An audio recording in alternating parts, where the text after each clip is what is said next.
workshops that will 8 by the time we're done. And just quickly to review where we've come from and where we are right now. We had the first workshop where we were asking about goals, character of the city, issues that apply in terms of mobility in the city, the challenges to the character of the city. The second and third were on bikes and on foot as we explored the neighborhoods, looking at the issues that arise when you walk or when you bike. The fourth was our feedback to you of what we heard up to that point, where we summarized some of the issues that we'd heard, started to categorize them. And then the last one, 2 weeks ago, was the roundtable discussion by 5 architects from Culver City, who are kind of world-class architects who all work here in Culver City. And what we've been trying to do here is a kind of trajectory, if any of you have been trying to figure out what we're doing. Can you speak into the microphone so we can hear you? Sure. Sorry. Does that help a little? Okay. You want to move forward a little bit to this room and a table up here? You'll be a table up here. You'll be able to have a unanimous review. I still can't hear you. Well, does that help? Yeah. All right. Yeah, if it's too loud for some, I'm sorry, I can't make everybody happy, right? What we've been trying to do, the trajectory of what we've been trying to do is that as we listened to all of you, we heard a whole lot of very specific concerns, specific issues related to your neighborhoods, related to your own mobility, related to your own experience. And in the roundtable last week, or 2 weeks ago, what we were attempting to do was remind us all that the idea of a vision plan for mobility in Culver City is bigger than the issues of intersection analysis and that kind of intervention, which isn't to dismiss those things, they are also part of it. But we need to remain mindful of the fact that there are some citywide issues or area-wide issues within the transit-oriented development area that we need to be keeping in mind as we move forward. So that's why we brought the 5 architects in, and I've heard comments from a few in the audience afterwards that maybe it had gone beyond the higher altitude and into the stratosphere in some cases, which is fine. There was some it got us all talking, right? Tonight we wanted to continue this conversation at that slightly higher altitude, but maybe not quite so high, and look at listen to some people who have areas of expertise that specifically relate to the kinds of elements that will be included in this vision study as we move forward. So where we were last time, and some of the things that we got out of the panel discussion as well as out of all of the previous meetings, were that first of all we've got an issue that's bigger than Culver City, because we have a whole circulation network that converges here that includes both regional scale transportation, which is represented here by the freeway. You've got sub-regional movement on roads like Venice, La Cienega, and Overland, and so forth. And then you've got streets that can't decide what they are yet, and they're functioning like sub-regional connectors, namely the Robertson-Higuera alignment, and importantly, Washington Boulevard, which should be functioning more as local roads, but are carrying more traffic from outside the neighborhoods than from inside. What that's done, as we've heard, is that it's isolated certain of the neighborhoods, and that the connections from the neighborhoods and into the neighborhoods become an issue. From the neighborhoods becomes a question of accessibility. Into the neighborhoods becomes a question of exclusivity. Those are contradictory terms, and we need to understand better how we can serve the neighborhoods without hurting each other. Then we've been, last week, I think, the last meeting, reminded that Culver City is a destination city, that there's an enormous number of employees that are traveling into Culver City every day. In fact, some of the data that we've been looking at suggests that there's something on the order of 70,000 trips into Culver City every day by people working here. and then some smaller number, 20,000 or so, who are leaving Culver City to go to work elsewhere. So you've got this imbalance going on. But you also have a tremendous amount of traffic coming in from the outside, and they're coming into some of these employment-intensive areas where we might want to consider things like transportation demand management, which we'll be hearing more about tonight, possibly introducing housing to address that jobs housing balance question, and other kind of policy level considerations. Then there's the issue at the core, where in the panel discussion and in our earlier conversations with everybody, focused on the idea that Washington Boulevard is a potential connecting element between some currently unconnected pieces. The transit center, downtown, but really the whole stretch of Washington Boulevard along its entire length. So tonight, what we're going to focus on is the question of how we can contemplate Washington Boulevard as a complete street. A street that has all modalities on it and that meets a certain number of important criteria, and we're going to be focusing on that when we move to the tables. But that brings us to tonight's agenda. We have 3 speakers tonight. We've conceptualized it as TOD Talks, not TED Talks, somebody got that name. And they're, with apologies to TEDx. But the point of it is, I've asked these 3 people to tell us everything they know in 10 minutes. So it's a little like speed dating. We'll hear what they have to say. But we have 3 people who will address some very relevant and important aspects of mobility planning in Culver City. Then we're going to break into a work session around the tables where we're going to focus on Washington Boulevard as the linear core of this end of Culver City and how, as a complete street, it can begin to satisfy or solve some of the problems that you've all been raising in the earlier workshops. So our 3 TOD Talks are Smart Cities with Craig Nelson, Transportation Demand Management, or TDM, and Multimodality with Jeff England, and Complete Streets with Peter Pete. All 3 of these gentlemen are with Steer Davies Gleave, who are part of our consulting team. But Steer Davies Gleave is located in various places around the world, so they are coming from various places around the world, and they're bringing with them experience from many places around the world, and we look forward to hearing them. The first is Smart Cities. Dr. Craig Nelson, where'd Craig go? Is head of technology for SDG. He's worked in transportation for 12 years in various parts of the world, North America and the UK in particular. And here I have to go reading things.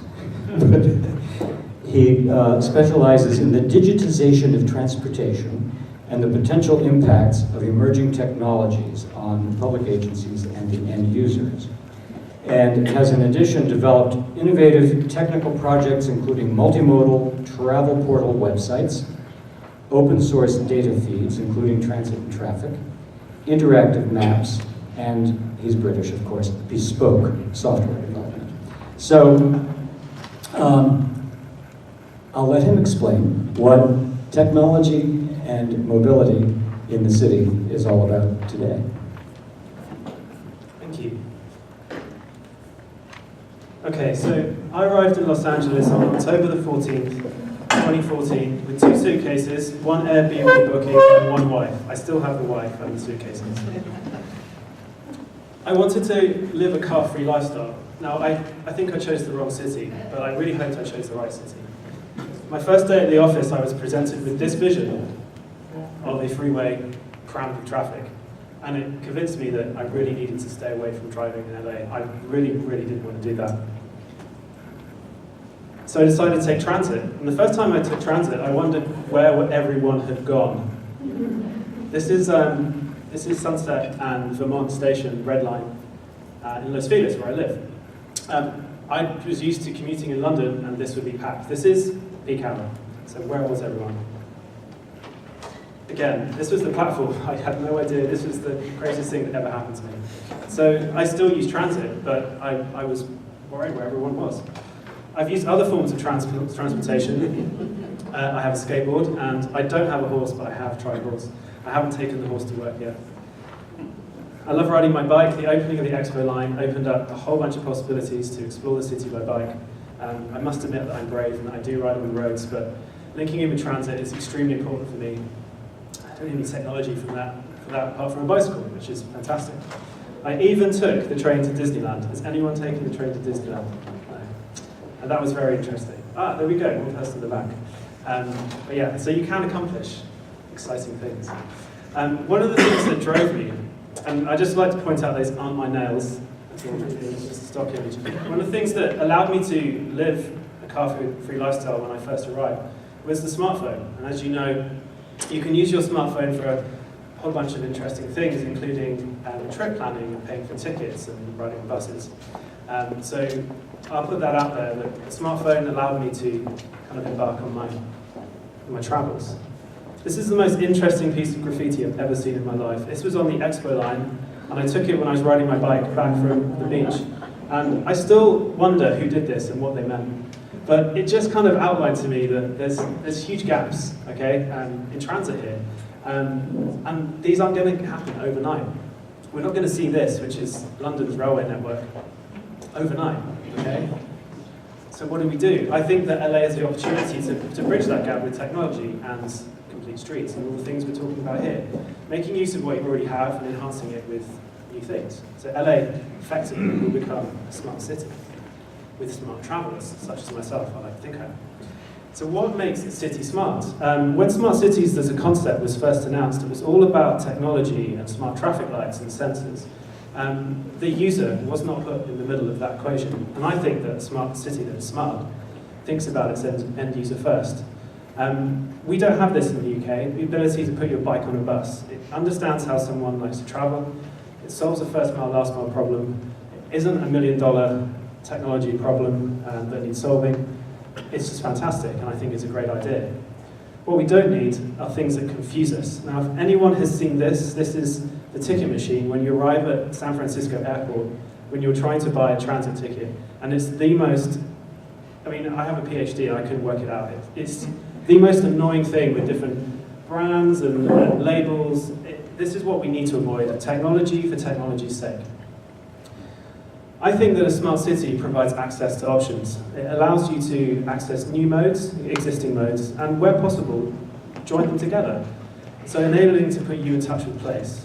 Instead of putting you in touch with a transit network, you're able to go where you want using different types of transportation. The people in this traffic, they want to be out of that traffic. I hope they do. We were talking about this on the way over. There was a queue of traffic like this, and we really hope that people wanted to get out their cars, and to be given the options to do so is one thing. You can have all the best options in the world. You can have the best transit network. You can have Uber. You can have Lyft, bike share. If you don't communicate those new options to your public, things don't happen. And this is one of my favourite examples. We have this pinned to our board at work, and it reads. This is a tweet, by the way. When I first moved here, I took the subway. I was so scared. I mean, that's a whole different thing. We'll get onto that. But the answer that their friend said, what are you talking about? There's no subway in LA. And that is true. I know people my neighbours have no idea that there's a red line subway stop that will take them to downtown LA and even to Culver City on the Expo line within 10 minutes walk. And then when you show them you pull your smartphone out, because it's easy to do, you show them a smartphone app such as City Mapper that literally shows you all of your options where you are.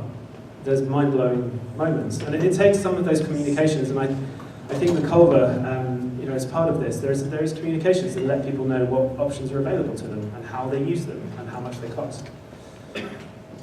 There's also new things happening. It's helping to fill those gaps that I talked about, first and last mile. Bike share, you'll notice that this bike share has a Ford logo on the back. Ford are a car company, obviously, and they're starting to get into multi-modality. They're going to start providing subscriptions to transportation. So you use transportation like you would use Netflix. You pay once and you use all of these wonderful services. On the top right is an automated bus. It's a shuttle that drives itself. It's currently operating on closed streets, and there are quite a lot of pilots happening in the US where these little buses are being used to trial first and last mile solutions. Now, they don't have to be driverless. They can be small like this and flexible, and they can use technologies that are tried and tested and work today. We also shouldn't forget our shoes. LA, I mean, I walk a lot in LA. It's hot. I'm from UK, and I don't like the sun, but it's a very walkable place, and it could be more walkable, especially in Culver. I mean, there's huge opportunities here. So let's not forget the technology of how we can use our feet, and also bicycles. So a smart city also listens to its users, and a good example, this is a huge plug, but we developed a website for this project, and I know that we've got over 230 comments from the public. This map, if you haven't used it, allows you to put in your issues and recommend solutions, and all of your friends and colleagues can vote on what they think you said. And I'm really, really impressed that this happened, and without the website, we probably wouldn't have captured this information as easily. So cities should have platforms like this that they can capture information about how people are traveling, the barriers and the frictions. And it's not groundbreaking, it's web technology, it's been around for a long time, but it's something that you can use. Getting a bit more complicated, a smart city is data-driven and customer-focused. In London, and I like to use TfL, Transport for London, as an example, they're very proud of how they've used technology to engage with their customers, get feedback and provide them with the information that they need. They have these 5 key projects that they've been working on for the last few years. Ticketing, travel information, innovative bus technology, and that's a great example on the top right. Buses are super busy in London, as they are here. And it can show you, because they're double deckers, they can show you how many seats are available upstairs. So, do you really need to schlep all your shopping bags upstairs to when there's no seats available? So, really little things that help your customer. Wi-Fi is another one, putting it on the underground network, they've done that. And they've allowed their staff to have tablets to enable them to work better between themselves and also help with customer queries. Transport for London also opened up their data. So they opened up their transit data, their bike share data. There's thousands and thousands of data points. LA is doing something similar. But their statistics speak for themselves. It's over 600 apps for mobile devices have been launched. And 42% of Londoners will use one of those apps to plan their trip, get incident reports, get alerts, that type of thing. So they're able to connect with their users and get feedback and make that a positive feedback loop. They also do interesting things with all of those Wi-Fi networks that they set up. They've been using data collection to understand how people are getting from station to station and what travel patterns they're creating. And that's a very relatively non-invasive way of understanding how people are moving and how improvements can be made.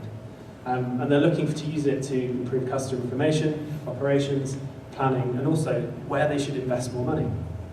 A smart city is explorable. You should be able to explore and find out new wonderful things, and you don't need a smartphone to do that. You need good wayfinding, and for wayfinding you don't have to put signage and maps everywhere. You just need to think about how your city's designed and how people can get around and explore things a lot easier. And maps help. The traditional paper map is totally awesome. People should use them. The smart city should adapt. We talked about these automated vehicles. This is one that I rode on in Las Vegas. It stops for people walking in front of them using smartphones, and you've seen the people do that. But it was fully automated. They're claiming that this is going to be the next big thing, and it could be something that you could look at to pilot in Culver City. Cars are also driving themselves. It's going to happen. Next 10 to 15 years, you'll see changes. And there's also some super interesting projects happening in the UK. I mentioned an app called City Mapper. Now they are an app, and now they are delivering buses. They have run a pilot bus service in London, using all the technology they've created and the understanding of the user to create a little minibus which is demand responsive. You can find out where it is on the app. You can board it. There's some great information to understand where you need to get off. The London buses don't make it as friendly as this. Okay? It's a really friendly environment, it's very user-focused, people love it. So it's interesting that app developers, Silicon Valley, are now thinking about running bus services. And do Google this, it's an interesting little project. Physical environment, okay? It doesn't have to be heavy on technology, but streets need to adapt to cyclists, to cars, to pedestrians. This is Santa Barbara, Peter's going to talk more about this. But I love this. This is a city, this is a street which is laid out for everyone. Everyone's got their own option.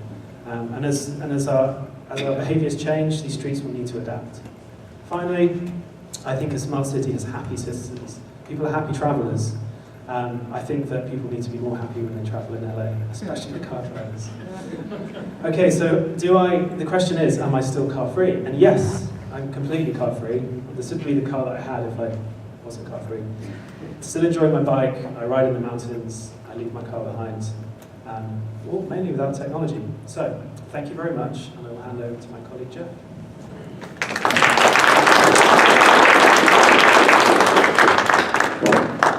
Thank you, Craig. So our next speaker is Jeff England. Jeff is an associate with Stu Davies-Cleve from their Vancouver office. I should have said that Craig is based here in the Los Angeles office. Jeff has a background in urban planning and sustainable development, especially in the area of transportation planning. His experience working in the UK, Canada, and the US on projects of strategic planning, sustainable transportation, integrated and flexible approaches to public mobility. His expertise lies in transportation demand management, or TDM, which is what he's going to talk to us about tonight. Jeff, where's Jeff? Making the grand entrance to the back. All right, thanks everybody. All right, so this is where I'm from. You ruined the surprise. I was going to have you all guessing, but it's the beautiful city of Vancouver. I don't live there. I live in the suburbs, but it's such a nice skyline that I thought I'd put that up. So this is my house, which I'm going to talk about in a second. So for me, coming from Vancouver, you know, I'm going to go back to the skyline. It's so nice. I grew up kind of using multimodal options. I rode transit as a child, you know, comfortable riding the streets of Vancouver, and that was kind of how I grew up. And you know, I thought I was kind of the model citizen for sustainable transportation. And as I grew into this career of transportation planning, I had all the more reason to uphold this lifestyle choice of kind of not driving and taking all sorts of other options. I spent a few years in the UK and moved back to Vancouver, had a family, moved out into the suburbs, which is on the next slide. I lived in this lovely little house, which I still live in today. And lucky for me, the place that I live still had a pretty good transit network, and I continued to ride the bus. And lucky for me, a new urban rail line extended to the city that I live in that took me right downtown to work. So interestingly enough, a few years ago, one of my colleagues at work decided that we should all, you know, from our office, participate in Bike to Work Week, which, if you haven't heard about it or participated in one before, usually local organizations get together and try to promote cycling. There'll be little pit stops around town where you can drop by and, you know, get snacks and treats, and there's giveaways. In Vancouver, you can log your trips on this website. Oh, there's my train ride. You can log your trips on this website to kind of compete, so our company can compete against other like-minded companies to see who's the cycling champion. So this wasn't something I had never really ridden my bike for commuting purposes before, because I'd always kind of solved my transportation problems with Vancouver's excellent transit system. But I thought, I'll participate, and it'll be a fun way to hang out with people from work and try it out. So what I did is I looked at a map on Google, of course, and realized that it's in kilometers because it's in Canada. So that's about 12 miles, and 12 miles across a couple of rivers seemed really far, and really not what I was banking on for a Bike to Work Week challenge. So I looked a little bit closer, and I thought, well, I could bike to the train station that takes me downtown, and that's only 3 miles. So that seemed like a more likely option, so I thought, I'll do that, and that'll be great.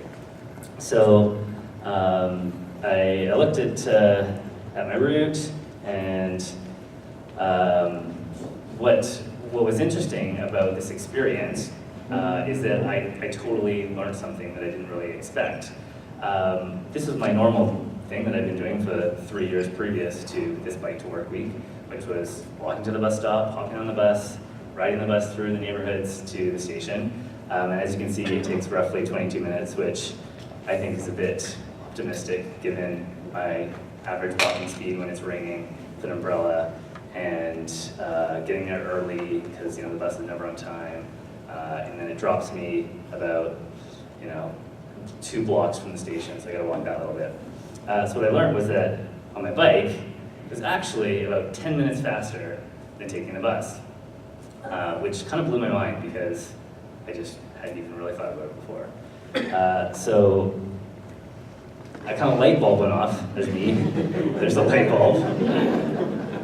This was a big moment for me, and it actually made me a smarter traveler.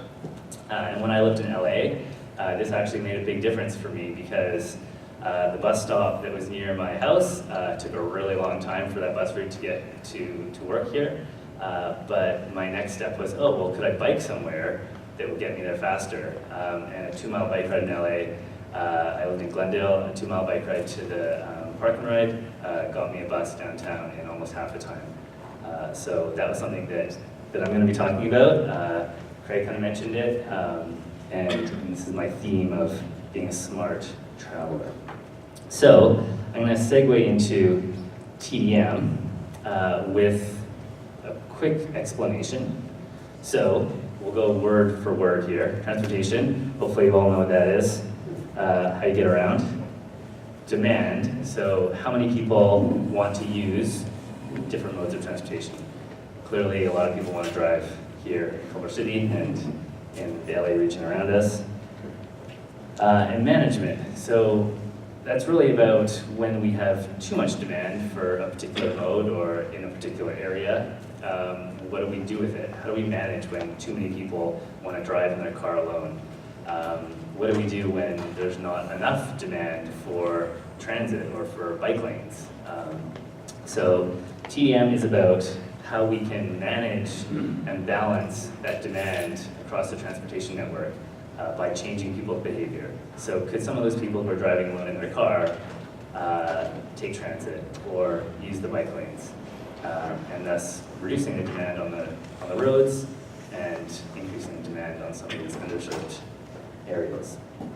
So I think what we mean there, where TDM goes, is that it's kind of reliant on having options, right? You can't really change people's behavior if there's too much capacity on the roads, but there's nowhere else, no other options for them to do. So what's interesting though is when you think of options, even in car-dependent areas, there's still options. I came up with 6 automobile-based options. Driving alone, obviously, but there's carpooling, there's van pooling, there's car sharing, there's Uber and Lyft solutions, or just a regular cab, or motorcycles or scooters. So for people who are in car-dependent areas, there's still an option, and that option might be one of these. But there's obviously many more options: walking, cycling. We're gonna hear train. There's the Expo line, bike share, shuttle systems, skateboarding, hoverboarding. Well, maybe not quite yet, but teleworking, also another little-known, thought-about option. Not making the trip at all. It's genius. So I think what we mean with multimodality and how that ties into TDM is that it's about having available and viable options. And TDM programs and initiatives can help to change behavior by promoting those options for people. So my next one here, Vancouver, where I live, as I mentioned, is a really great example of a multimodal city. They were it was a pretty big deal a couple of years ago in 2015 when the city hit 50% mode share for sustainable modes. So it was 50% of the trips were single occupant vehicle and 50% were all sorts of other modes. The city also saw a reduction in the 10 years from 2017 to now, a 27% reduction in the length of trips that people were making. So that was really, helped through an extensive bus network, which you kind of see here. An excellent network of bike lanes and neighborhood bikeways, which are really just traffic calmed designated routes all across the city. And there's one of the controversial bike lanes downtown. As well as, there's 4 different car share companies operating in Vancouver. A bike share that just launched last year, pedestrian wayfinding all across the city, and just an extensive network of pedestrian paths, a lot of which are around the river and the seaside, but also throughout the city through some parks and things. So how do we get smart? We talked about smarter travelers. How do we get people to be smarter travelers? I think one of the things that we learned from Vancouver is that they've got a culture of multimodality. So how can we get people, how can we build that culture of multimodality through smarter travelers? So I think what's really important is that we're talking about city officials and transit agencies and regional agencies we're all trying to work to build that infrastructure for multimodality. I mean, that's why we're all kind of here today.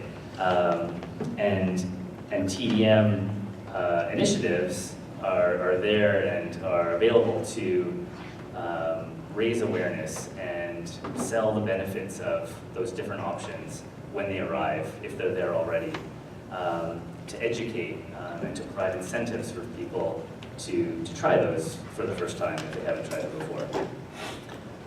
So TDM is really about developing these smarter travelers who know what options they have, can weigh the benefits of those options, can think in real time and use some of the tools that Craig talked about.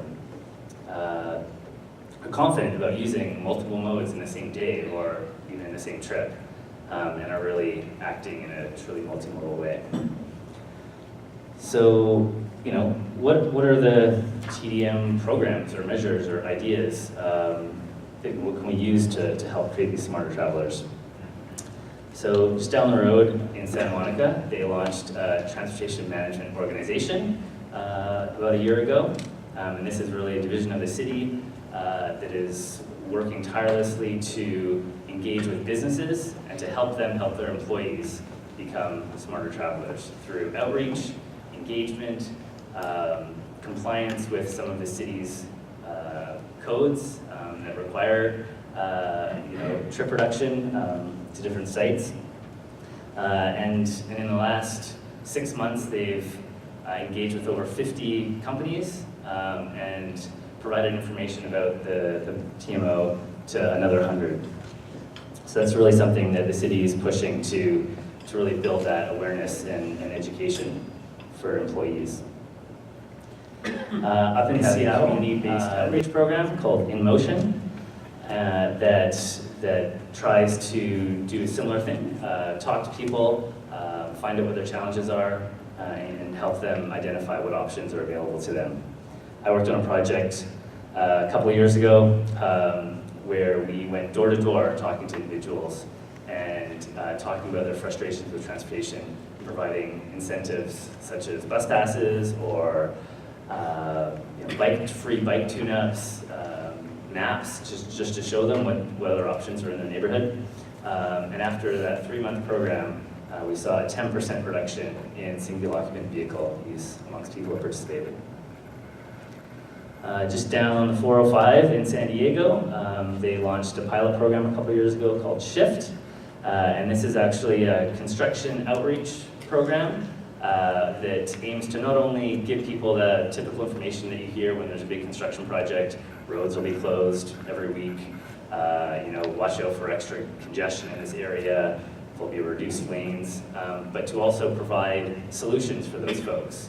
So did you know you could try a different route on this occasion, or use the carpool lanes to save time. Ask your employer about teleworking opportunities during these times of construction. So to really give people some other options, this is a bus shelter that we had, and really to give them some ideas for avoiding some of the traffic congestion during those construction periods, but also to start building that knowledge base and that smarter traveler skills for even after the construction project. Just over in West Hollywood, they're embarking on a process to update their municipal code and strengthen what we call a TDM ordinance, which is really about the requirements that developers have to meet related to transportation. And often that's incorporating multimodal options into their developments, as well as following up with TDM programs, including education or marketing or incentives for the employees or residents of those developments after it's built. It's actually quite a common thing across Southern California. Several cities have them. They've been around for 20 or more years, but a lot of the TDM ordinances are quite weak, and a lot of cities are trying to strengthen them now and make it a bit more clear what they really expect out of developers. There's the exciting policy document, if you're interested. And lastly, right here in Culver City, this Safe Routes to School program is really about engaging kids and their parents, and it's actually a model program within the region, and it's a really great way to get kids talking about transportation, get their parents talking about transportation, and kids love things like riding their bike to school. So when we're thinking about smarter travelers, we really need to think about the environment that we're in. Smarter cities are going to require smarter travelers, and smarter travelers are going to require complete urban environments that they want to get around in and that they want to utilize. So TDM is a solution to get us there. And that's it for me.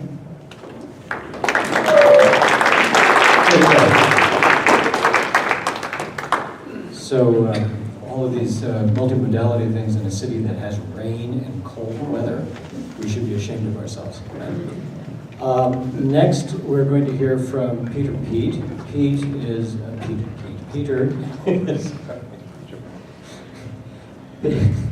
Peter is an associate director at Stuart Davis Cleve, and he's based in their London office. He is a landscape architect and urban designer, and specializes in focusing on the ways in which streets become places, and how we can think about streets in our placemaking efforts, which is really what we're going to be focusing on for the second half of this program this evening. So, Peter, address us, if you would, on the seamless integration of placemaking into the design process. Seamlessly.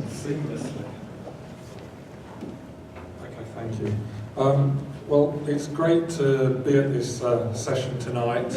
I spend a lot of my time traveling around the world and working in different cities, different countries, so that I'm actually on a plane probably every 2 weeks flying somewhere. I've just come back from Puerto Rico, where I worked in San Juan. I was working in Bogota, and I also was visiting projects in Miami. So I've got a kind of global perspective, but I'm not really going to talk about my hometown, which is London, where I come from. I'm going to talk about my temporary home here in Culver City, because one of the things that I do when I travel around the world and work on these projects is actually take up residence for weeks at a time in a place, in a city. So this is Oregon Avenue. I'm living in a shed in someone's back garden, and it's Airbnb and it's really cool. And they're a lovely couple, and I've got my own view of Sunny Studios, and I really feel part of the place. I even got my own Ralph's card, so I can pop across the road at 6 in the morning and buy my croissant. But the reason I chose that location was that it was just over a mile away from Culver City Station. In fact, it's 1.5 miles away. So I wanted to test my ability to get to our office in downtown LA in the morning, get back in the evening, and see what it actually was like walking through Culver City.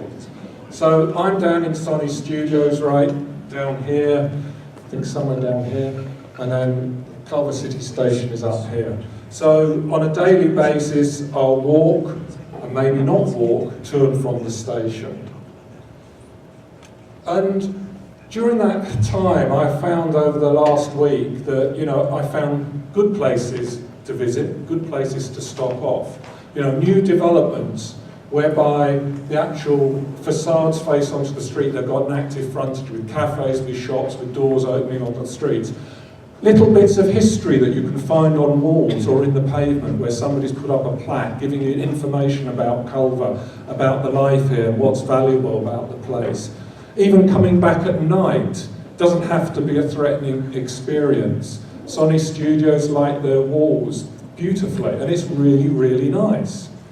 Then, coming out of the station in the evening, on the way home to Culver City, you can stop off in a cafe, in a restaurant, in a bar. There's a lot of choice, a lot of activity. It's very, very good. And then on Tuesdays, if I can make it back by 7 o'clock, I can go to the street market, to the farmer's market, and buy some produce there or have something to eat. And then finally, you have beautiful bits of public open space with fountains, with features, and activity going on there next to your Culver hotel, which is actually another beautiful location within Culver City. However, you've also got the bad. I'm not going to talk about the ugly because, I just don't want to go there. There are some really ugly bits, but they weren't on my journey. They're on somebody else's journey if you go out into the LA area, under the freeway. But, Craig was talking about information. Here's my local bus stop that I could walk to catch a bus. I've got City Mapper on my phone. I get to the bus stop. There's no information there telling me when the bus is going, what time it's coming. So I go on City Mapper and it tells me it comes every 15 minutes. So I'm sitting there thinking, well, do I walk or do I wait? And then suddenly it disappears off my screen and has it gone? And it's now 20 minutes to go, 30 minutes to go, so I'm not sure. So the information that's coming through on that app isn't particularly good, but the information at the bus stop is incredibly bad. If I leave my house in London, I've got an app that tells me the bus arrives in 2 minutes, and it's about 1 minute 30 seconds to the bus stop. And so I can leave the front of the house, walk to the bus stop and get straight onto the bus. And it's accurate, it's informative, so therefore I can cut my journey times down. And then if I'm continuing my journey, I decide to walk on up to the station rather than catch the bus because it's going to be another 20 minutes. There's a long blank facade of Culver Studios. And that's not a very nice environment to walk along, especially at night if it's not lit. And I think that's a number of places within Culver City have blank facades that aren't particularly nice to walk along. So you go by car, you go by bus. And then you have junctions. Some of the junctions in LA, in the US, are incredibly large. There are some junctions I know that have taken me probably, I think, 36 seconds to 40 seconds to walk across some streets. Now, if you think that it takes about that time for an A380 to lift off from LAX airport, you'll begin to understand the scale of these junctions. And especially if you're elderly or infirm, as a pedestrian, these are very challenging spaces. Then you also have streets whereby on Venice Boulevard, I know I'm venturing into the next jurisdiction here, but you've got facades that don't relate to the street. You've got parking areas, you don't know where the junction is between the parking and the sidewalk. This truck was actually driving on the pavement and potentially hitting people because there's no effective separation. So the building, the architecture doesn't relate well to the street. And then when you arrive at Culver City Station, there's no information, no real information about transit, there's no information about the area where you can travel to from. And returning on the way back, again, on Washington Boulevard, you come off your nice new metro, you come down onto the street, and what's it like to sit there? I don't know how many people use that bus service. Was it number 1 and number 7 or something like that? And I come back in the evening, 7, 8, 9, 10 o'clock at night, and I'm actually quite tempted to just walk across to the platform, have a beer and get Uber and go home. because the bus service is so unreliable. Well, it's not actually unreliable, it's so intermittent at that point. It's 15, 20 minutes, then half an hour, and therefore other alternatives come into play. So it isn't necessarily a wonderful experience to always walk through Culver City. But one of the things that I want to talk about a bit more about complete streets. One of the things we've got to understand, streets are for everyone, and I mean everyone. Everybody uses our streets. And it's not just me as a pedestrian, me as a cyclist, but it's drivers as well. I think we've always got to recognise certain streets have to take cars. We can't exclude them from everywhere, we can't necessarily take away from that issue. Streets are used for cars, they're used for buses, but they're also used for business, for deliveries, servicing. One of the things you mustn't do is actually prevent servicing, because that is the lifeblood of your community as well, whether it's collecting your trash from your houses or delivering goods, to shops and companies. So you've got to allow for servicing. But you've also got to allow for kids to get to school safely as well. People to cross the street. Often we're very good at designing sidewalks so we can walk along the street. The problem comes when trying to get across a street, that you actually can't get across many of your streets. The number of crossings down certain areas is very, very intermittent. And then there's other things. When you look at, this is I think it's on a Sunday, mid-afternoon, or is it some, and they were just opening a new, I think it was the Baco shop or something here, they were opening up, there's a queue of people. And you look at the amount of space that's dedicated to cars and the amount of space dedicated to pedestrian and activity where people are and want to use that space. Often there's a disproportionate allocation of that space. And one of the things I've been doing over my career, which is now probably over 30 years, is maybe we've got to rebalance some of that space. In many cities over the world, we went too far to a car-dominated society, giving too much space over to vehicles. And maybe now, in terms of the lifestyle we're moving towards, where more people are walking and cycling and taking transit, is we need to reallocate that road space. And then you also got to pay particular attention to those facilities for people with disabilities, for the young, the old, the elderly, the infirm, kids, etc. The 80-20 people, the people that are older than 80 and younger than 20. If you can make those streets safe for them, then you're going to make streets for everybody. But streets are also public spaces.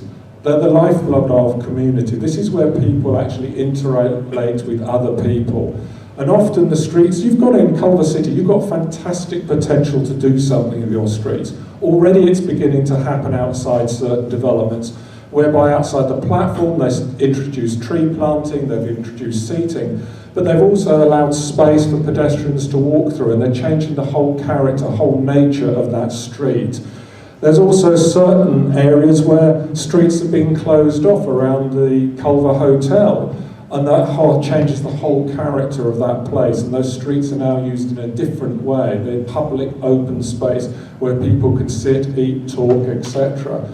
But there are also kind of alleys that have been taken over by cafes and upgraded. I don't know how many of you have been to Old Pasadena and looked at some of the work that they've done up there in terms of the old alleyways and service roads that have completely been refurbished and become an alternative grain for people to walk around that old town centre.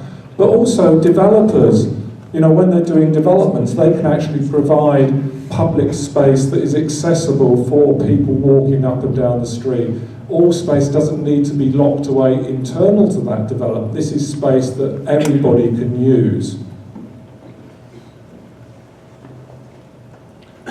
But streets can also, complete streets can create value for your community, value for the businesses. And one of the things I've noticed over the years, many large businesses and employers value complete streets or high quality streets.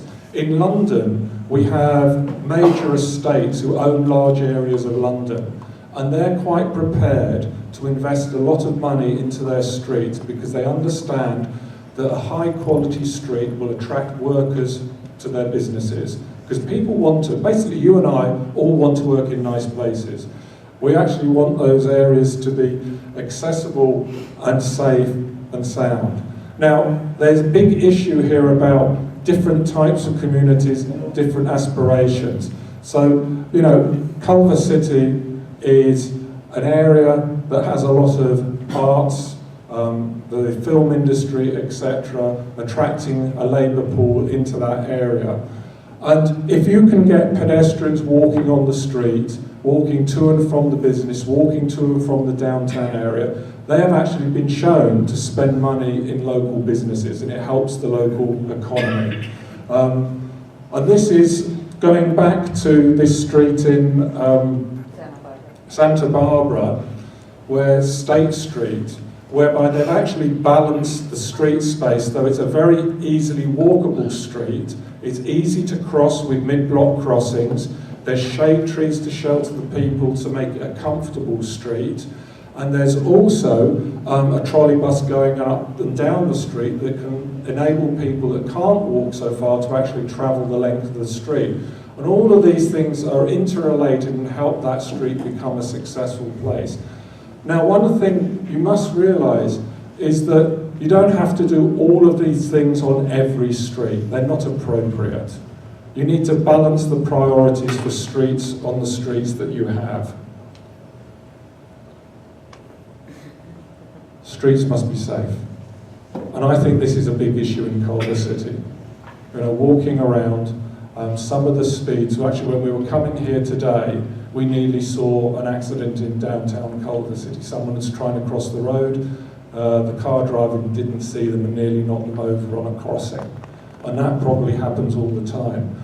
But where you've got these issues and people are crossing the street and there aren't enough crossings, designated crossings around that, connecting your communities on either side of the street, you do have some real challenges, especially for the children, for the young and the elderly to cross those streets. And people, at times, you know, when there's no traffic, it's not an issue. When it's completely jammed with traffic, it's incredibly difficult to cross. And even when it's slightly busy, cars are travelling far too fast along places like Washington Boulevard. And I think that's one of the big issues that when we'll get down to talking about Washington Boulevard, how can we calm the speeds down, improve the accessibility of the communities on either side. I cycle a lot in London. I commute cycle probably 15 miles to and from my suburban home into central London. That's 15 miles each way. Culver City is probably 10, 12 miles from downtown LA, but I probably wouldn't cycle it unless there were things like protected bike lanes along the major streets, the major arterials, to make it safe. And I think there's a lot more potential for school children to cycle through the local streets in your neighbourhood if we can calm the streets down and prevent as much as possible rat-running traffic cutting through those residential neighbourhoods and disrupting the people there. And then streets can change. At the moment, streets are what they are, but they can actually change by temporary interventions. You already have your cyclovia, where people have taken over the streets with an open street event as a temporary event to show what streets can do. But you can also start to show how you can reallocate road space in a temporary way so that you can see the impact on the traffic flows in real time, rather than us doing modelling or doing anything like that. Actually test out some of the ideas to see how much road space you can take back. And often it doesn't necessarily have an impact on traffic flows. Often, you know, what I've done in the past is maybe you take a foot off a travel lane here and there. You take out some space at a junction that has been over-designed, that is too large for vehicles. You tighten up the corners, and you can win back that space and give it back to pedestrians, give it back to activity on either side of the street. And you can test that just by doing temporary interventions, or even restriping the street when you come to resurface it.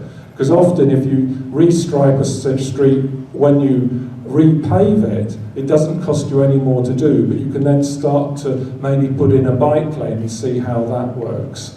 But also, producing things are having temporary events in space that you have, starts to get people on the street, animated, etc., but also giving over maybe some of the parking areas on the side of the streets to parklets, which then help the economy and develop further extractions along the street. So I know I'm running over time here. So what are the priorities for your streets? One of the things you've got to think about, that everybody wants something out of the street. And it's not only above ground, it's also below ground.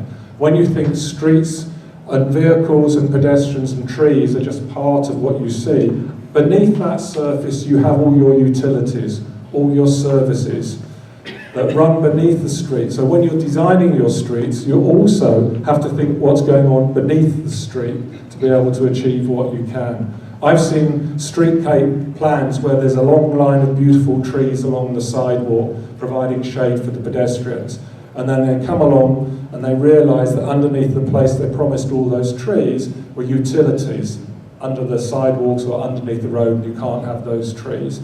So you've got to think what's happening beneath the street as well. And then for the streets, you've got to think, well, what is your priority for your street? Is it for walking? Is it for driving? Is it for transit? Is it for parking? Or is it a mixture? What's the main priority? Is it for, let's say, I don't know, in Santa Barbara, they decided they wanted no central reservation, they wanted a bike lane, but there's no on-street parking. Often that's a big ask in many areas, saying no on-street parking. In Santa Barbara, they have parking structures, a lot of parking spaces behind and parallel to the street, so people don't need to park on the street. In Dana Point, in Orange County, they decided on-street parking was important, that they wanted to maintain that, and that was a community decision. But for them, they also wanted to get a bike lane in and a central reserve to produce and change the environment and provide shading. And then finally, in Santa Ana, here they produced no bike lane. It's angled parking. They wanted to maximise downtown parking. They wanted wide sidewalks with tree planting, and they wanted to traffic calm the whole street. But these are all options that we can all explore and have preferences for. But that is an exercise, I think, that we can actually do later on in this discussion. Okay, thank you.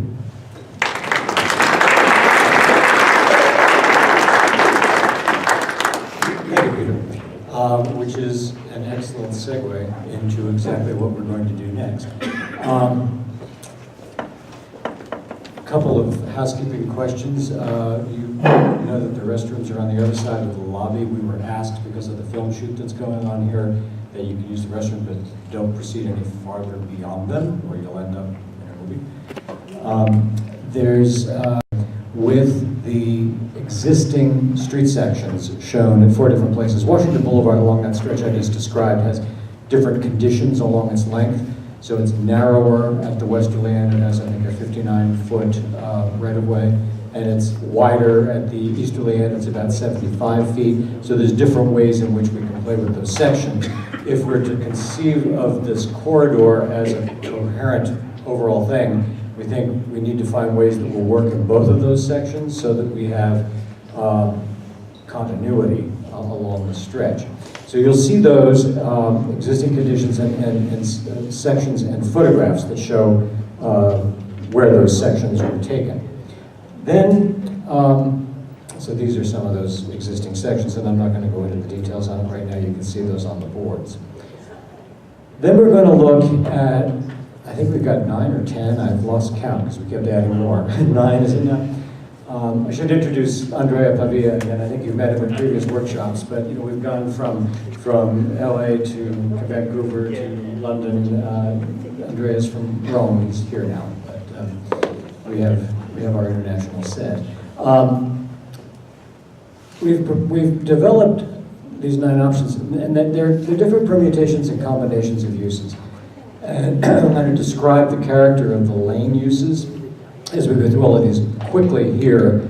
They're on sheets on your table.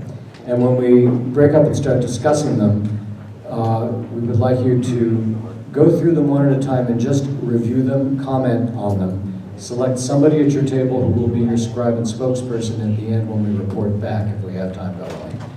And that we want to know whether you think some ideas have merit, or whether some ideas are ridiculous, or whether there is something in between that we might want to work on to make it better. So the first one that I'll show here, this one is showing it in the narrow section, and it has, right now the existing condition has no median. So this proposes a median, one lane of car travel, one roadway in either direction, and then what we'll call a flex lane, which in this case is transit and parking. They're compatible if you strip the parking in peak hours and use it only for transit, and then restore the parking during the balance of the day where the transit uses the center drive lanes. This is done in a lot of places. You may have seen it on Wilshire Boulevard in LA. I just learned that LA or Santa Monica is looking at doing it on Lincoln Boulevard. So this is a common thing. You'll see that happening a lot. So that's the first one. Second one introduces a bike lane on either side. Same thing. We lose the median, but we have a travel lane in each direction in the middle. We've got the flex transit and parking lane outboard of that. And then along the side, we have bike lanes in either direction, protected with a buffer.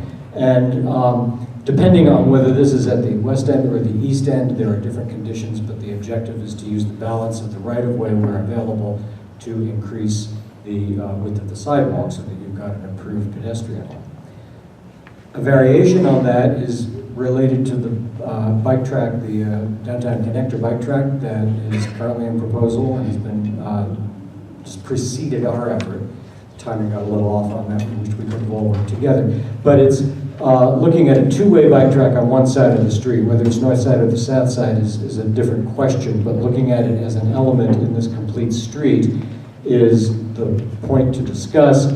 Flex lanes with transit and parking that would have strip parking on either side and the two drive lanes as illustrated. The third one widens the sidewalk, does the transit lane with the flex parking and two travel lanes, but doesn't have a bike lane. So in all of these things, you're giving up something to get something else. And so the trade-offs are something that we'd like you to discuss at the tables. So in this case, we don't have the bike lane. This one is interesting. Here we're talking about a flex transit and bike lane together on the outboard side. Two travel lanes, a turn lane in the middle. There could be a median in those areas of the street that don't have turn conditions, with a buffer between the transit and bus flex lane and the travelways. When we talk about transit, one of the interesting ideas here of having a transit corridor that's continuous along Washington Boulevard is that we should be anticipating something other than what the bus service currently is. Craig Nelson talked about some of the alternative and emerging technologies now in bus transit with the smaller vehicles, ultimately long-term perhaps automated, electric vehicles, smaller capacity, more frequent headway with a predictable path where they're summonable by phone, and all of those ways. Whether that can happen today or not may be an open question, but it's something that should be anticipated for the future. And so that's the notion behind this. It's not that bikes would be sharing lanes with the big blue bus, or the green bus here, sorry. Colorblind. So that's another one. The fourth one, or the fifth one, sorry. Sixth one, actually, isn't it? This is looking at the wider right-of-way where you can retain the median. You can have the travel lane in either direction. And this introduces angle parking, which is we were just looking at on the other side, on the other slide, where that plays a kind of traffic calming role. And it also increases to a certain amount your capacity for parking on the streets.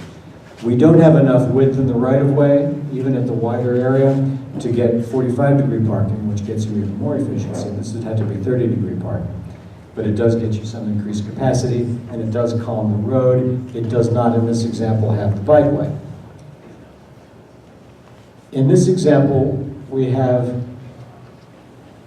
a flex travel and parking lane, which would do the same thing, but with cars. It doesn't have a transit corridor on it. We've got the 2 lanes of travel. We have room for a median in the middle. We widen the sidewalk, and we have bike lanes on either side. In this one, we've got back-in, head-out parking. Has anybody ever seen back-in, head-out parking in use? It's an interesting approach, and the reason you do it, one, it's a traffic calming device, because cars pull forward and then back into the space, the angled space. But 2, it allows you to have a bike path or a bike lane outboard of the parking, where drivers pulling in and out of the parking space can see the cyclist as the cyclist is approaching. It's a behavior change issue in terms of learning how to drive, but we can also look ahead to future technologies that will self-park the cars or help with that, and that's probably in next year's models. The next one is no transit lane, where we've got 2 lanes of travel, and we've got one-way bike lanes on either side. And those are the options. So what we're going to do now is turn on the lights, and Casey. Can I ask a question? How are we supposed to know the kind of effects of each of these options and whether they improve one piece and don't improve the other as we're making our selection? So the question is how can we evaluate these? How do we know what their effects will be? That's for discussion at the table. There'll be a facilitator at each of the tables. We can talk about that. There are pros and cons of all of these approaches. They're all methods or all tools that have been used in other places for traffic calming efforts. Also a question on the table, I suppose, or that we can't really answer together tonight, is what impact does this traffic calming on Washington Boulevard have on the balance of the area? And those considerations we'll be talking about in the next work session, where we get into the neighborhood impacts, the bigger impacts of how that affects regional or sub-regional traffic flow is also a bigger question that in some ways is harder to address. Yes? You mentioned in your introduction that the width of Washington Boulevard is quite different from the east and over to the west, but your approaches here don't seem to take that into account. So there's ways in which those different widths can be taken up or accommodated. So all of these lane configurations would work. The things that would be the variable would be whether or not there's a median, how wide that median is. I neglected to point out that with one of these options, to get everything in, you have to narrow the median on the east end, and how wide the sidewalks would be. So you've got sort of variability in those functions. And in all of them, we're assuming the most narrow travel lanes, which is also another calming consideration in traffic action. There's another question.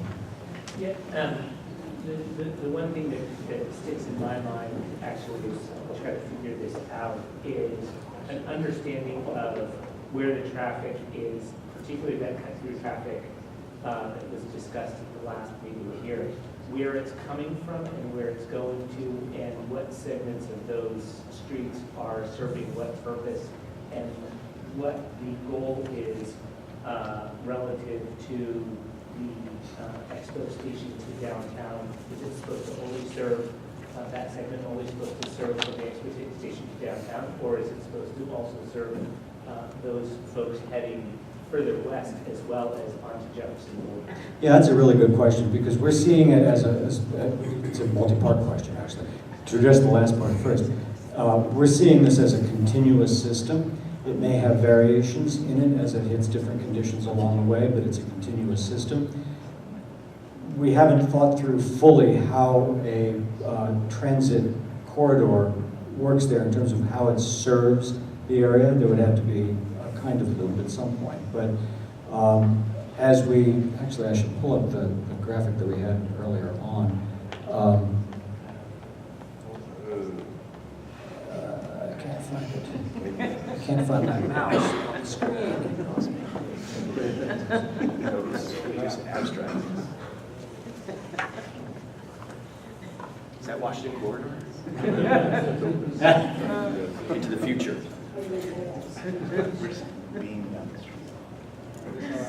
The new computer that I haven't used before, so it's a little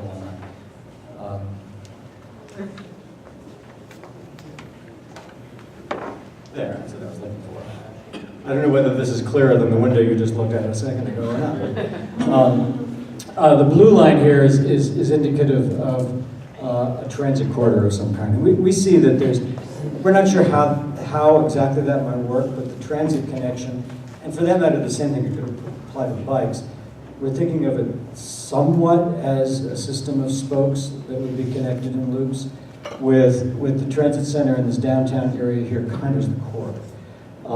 But thinking about extending all the way down, well, both Washington and Culver probably, as this location as one destination or beyond, depending on what kind of system that's used, as a kind of local circulator.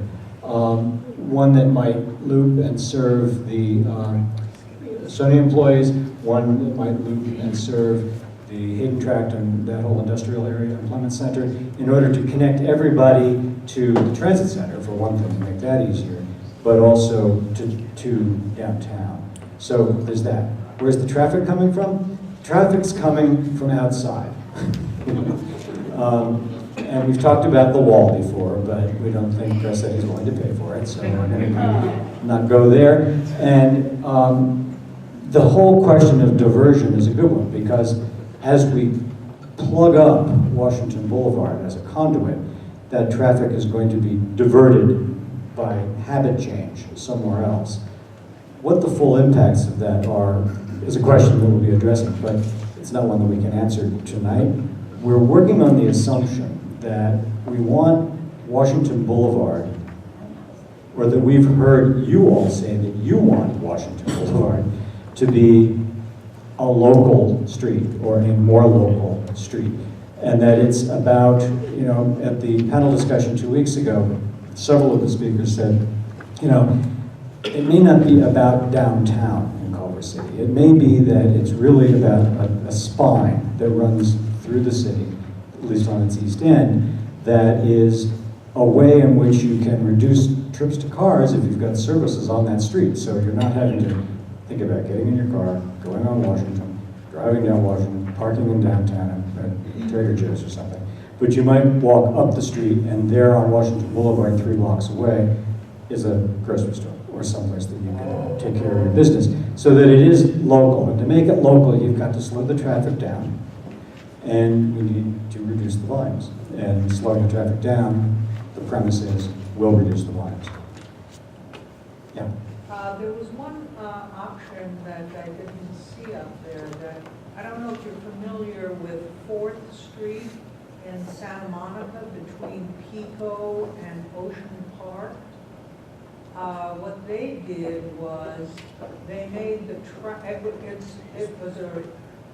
anyway, that's the street and the location. What they did was they had similar problems. They made car traffic only one lane in each direction, and then they made parking both in the center and on the sides. Right. I've seen that street. I know what you're talking about. Just a little block away from it. In fact, it's that's a very different kind of neighborhood than Washington Boulevard, because it's an entirely residential neighborhood. Yes. And they had just enough right-of-way to be able to do those things, take the travel lanes down to 2 and 1 in each direction, and still retain, or actually improve the neighborhood character. Yeah. So it's, but think about things like that. This is the stuff that we want to see on the table, hear from the tables. Yes? Is your plan tonight that the options we see at the tables here, eventually decisions will be applied up and down Washington Boulevard for the full length of it through the city, or just in this one area? Well, we think that the complete street attitude toward Washington Boulevard probably concentrates principally on the length of it from Ballona Creek to downtown.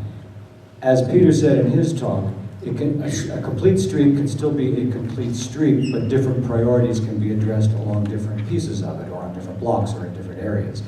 And so it may not be that the stretch of Washington west of downtown is going to have episodes where something like this might happen. That's not what we're specifically addressing in this study, because we're trying to keep it centric to the TOD area, but it doesn't mean that it couldn't be applied elsewhere. But those are things that we would really want to hear anyway from your table as the discussion goes on. Yeah, we got two more questions. That one and one more. So mine is similar to that, but what I was going to ask before she asked that question is the options that you're offering when it gets into downtown, just on the edge of the TOD, and there's parcel B, there's all this stuff going on in downtown. Are those scenarios going to work with all the development that's going on in parcel B and just that whole traffic nightmare that's existing there? And or is it going to stop there, and then that's going to be a whole other? Yeah, those are that's an excellent question, and it suggests a dozen other places where that same issue applies, that there's conditions at specific intersections, there's conditions at specific locations that we'll have to look at to test to be sure they work. I think what we want to do tonight is, we're not asking you to vote on these things, we're not asking you to, propose or recommend or say this is what we want to see happen. It's more to get feedback, to understand what you think of it. Is there anything that strikes you as a kind of good idea, maybe one that you've had in mind for a while and you'd like to see further played out? Do some of these ideas have promise, but you're concerned about how they work at a certain location, like you just suggested at parcel B, that you would like to see in more detail? Those are good suggestions to us to direct the way we go from here in our next couple of steps. One more question. Did I see a hand?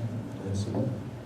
No. Okay. So let's gather at the tables, and can we make sure we've got a facilitator at each one? The rules are the same as they have been all along. You who have been here should remember them. Those of you who are new can ask an old hand. Each table has to choose a spokesperson.